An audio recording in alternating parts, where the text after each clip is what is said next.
Hi,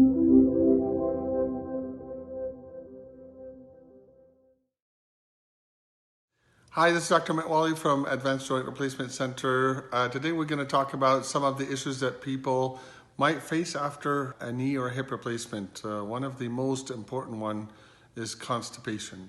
So I encourage people to take either Miralax or a stool softener after the surgery to start having a regular bowel movement. You cannot go 2 days without a bowel movement, no matter whether you eat or not. If Miralax and multiple doses is not making the effect, the next step will be suppositories and enemas. And enema until you have the bowel movement. So please do not go 2 days or more without a bowel movement.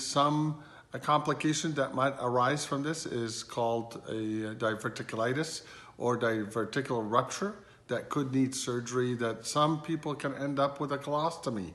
So constipation is a serious thing, and I would like you to preemptively solve it rather than facing the problem that can create.